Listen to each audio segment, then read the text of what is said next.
বলতে গেলে গোপাল ভাঁড় বলে কেউ ছিল না, হচ্ছে গল্প।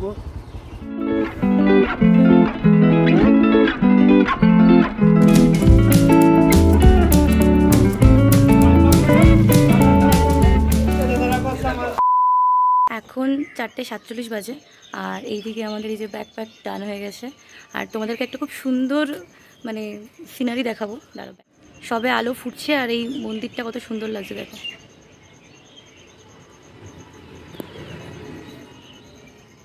দারুণ লাগছে, দারুণ। যাই হোক, আমাদের এবার বেরোনোর পালা, ওইসব সেট আপ করছে ওদিকে। চলো।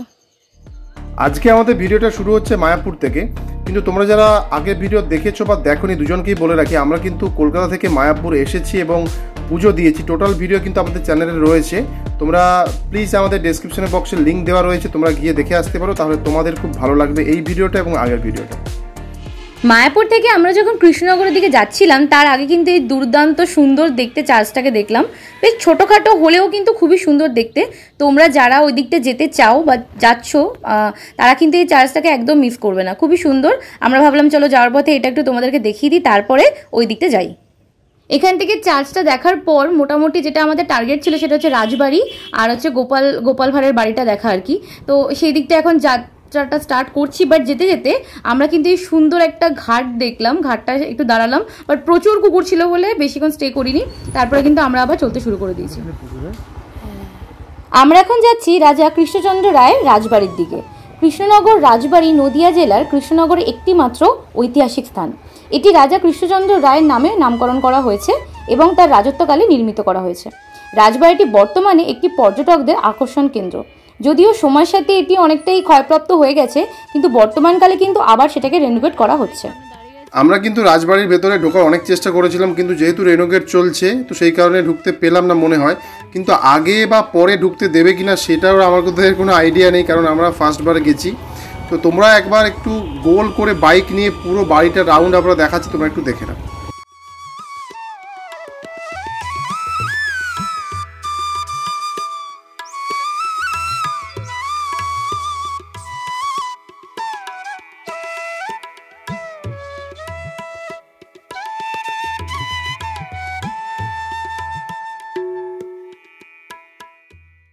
এই রাজবাড়িটা দেখার পর আমরা টার্গেট নিলাম যে গোপাল ভাঁড়ের বাড়িটা দেখতে যাবো। আমি শুনেছি বাট কখনো দেখিনি, তাই না ও এখন বলতে গেলে গোপাল ভাঁড় বলে কেউ ছিল না, হচ্ছে গল্প।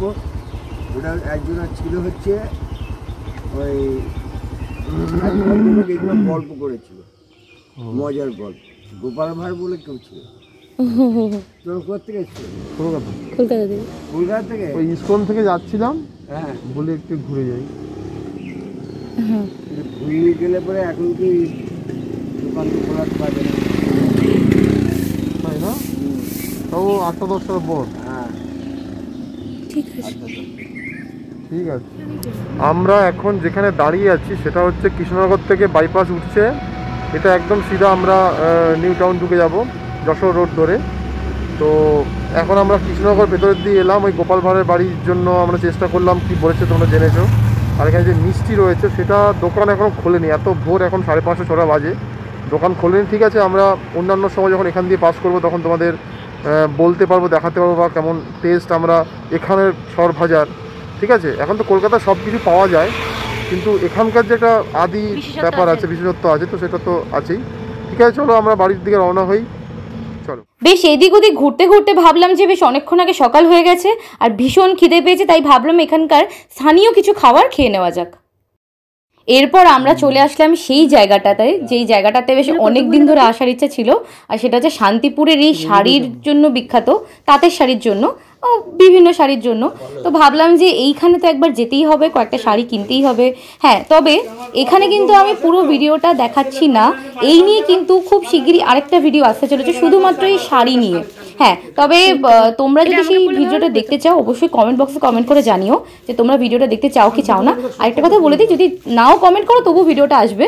হ্যাঁ, মানে আমরা তো আমাদের দিক থেকে দেখাবো, হ্যাঁ, বাট তোমরা কতটা কি সাপোর্ট করবে সেটা এবার তোমাদের উপর ছেড়ে দিলাম। তো চলো এবার আমরা আবার এগিয়ে পড়ি।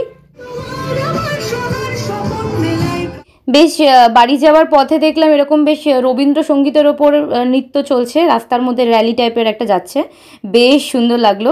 এই সব করতে করতে আমরা এগিয়ে গেলাম।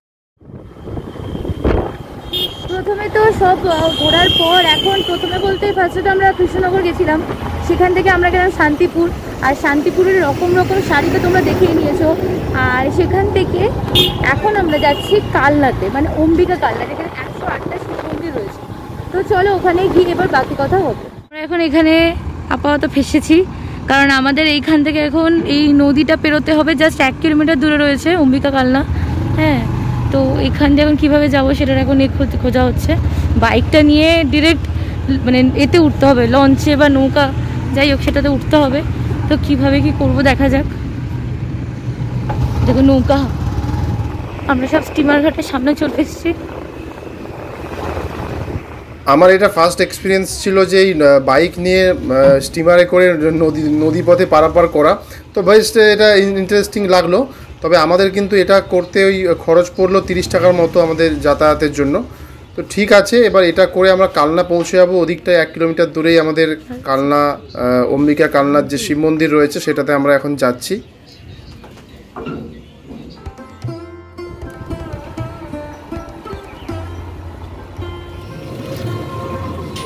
আমরা এখন এসেছি অম্বিকা কালনা 108টা শিব মন্দির। পূর্ব বর্ধমানের ভাগীরথী নদী তীরে অম্বিকা কালনার এই 108টা মন্দির রয়েছে, যা আর্কিওলজিক্যাল সার্ভে অফ ইন্ডিয়ার তত্ত্বাবধানে রয়েছে। পশ্চিমবঙ্গের অন্যতম ঐতিহাসিক স্থান তো বটেই, তার সাথে কিন্তু এই যে 108টা শিব মন্দির, যা নব কৈলাস নামেও পরিচিত।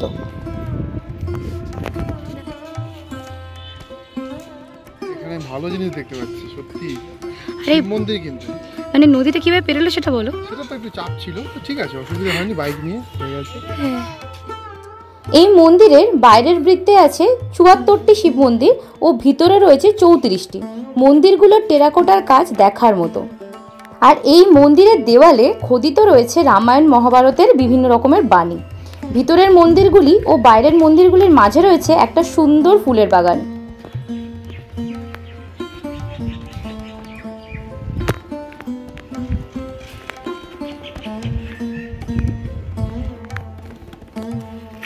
আগে এখানে মানে আমরা এসে শুনলাম আর কি, যে এখানে 12 জন পূজারী আগে বেশ নিত্য সেবায় নিযুক্ত ছিলেন, কিন্তু বর্তমানেও পুজো হয়। তবে শিবরাত্রির দিন কিন্তু এখানে দর্শনার্থীদের ভিড় দেখার মতো হয়।